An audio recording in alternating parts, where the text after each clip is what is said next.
New at 6, Governor Mike Parson announcing Missouri's COVID state of emergency expires tomorrow. It was first issued in March of 2020. That means that the Missouri National Guard will no longer be activated for COVID-related missions. Tonight, due to vaccines and widespread efforts to mitigate the virus, the state of emergency is no longer needed. This decision coming as the state is in the grips of a COVID surge caused by the highly contagious Omicron variant. Russell Kinsall spoke with some people who still plan to celebrate the new year in large crowds despite warnings from medical experts. Yeah, the head of the pandemic task force says don't do it. Despite those warnings, there's still many planning to attend large New Year's Eve parties, the largest of which is here at Ballpark Village. And by all accounts, they're expecting crowds back to pre-pandemic size levels. However, we did find some revelers who are planning to take precautions, as well as a sports bar. Probably come here to Ballpark Village. Brian Ledbetter and Nicole Peters are planning to ring in the new year at Ballpark Village, despite their concerns about COVID. It's dangerous, man. I hope I don't ever catch it. You know what I'm saying? We've been blessed not to catch it, but both say they plan to take precautions. I think as long as everybody keeps their face covered, we'll be all right. The head of the St. Louis Pandemic Task Force is sounding a warning about ringing in the new year at a large party. The highest risk is unvaccinated in a crowded room with poor ventilation and nobody wearing a mask. We have so much virus circulating right now.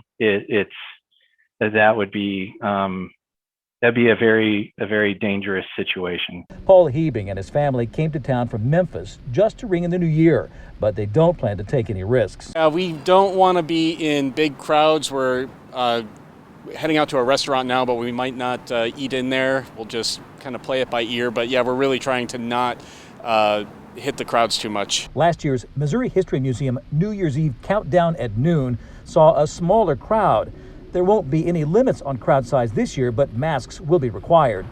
Patio's Sports Bar downtown is popular before and after Cardinals games. This year, it will host a New Year's Eve party. We have a really nice Friday night crowd, so we offered a premium bar package and put tickets for sale, and it's selling really well. People are really excited, and people are responding very well. But Patio's is planning to keep the crowd size down and is offering an outside tent for customers. Well, we want a guest experience where everyone's comfortable, first off, and we're going to run at about 2/3 our capacity and cap our ticket sales there. Despite a pent-up demand to celebrate the new year the way we used to, many are playing it safe and will probably just stay home. I would like to celebrate, here, but I'm worried about COVID, So the St. Louis Health Department issuing a warning late this afternoon, an urgent plea asking people, please don't go out and attend large gatherings. Despite all the warnings and the pleas from health officials, it appears that there will be a lot of people out attending large parties to ring in the new year tomorrow night. Live downtown, Russell Kinsall, News 4.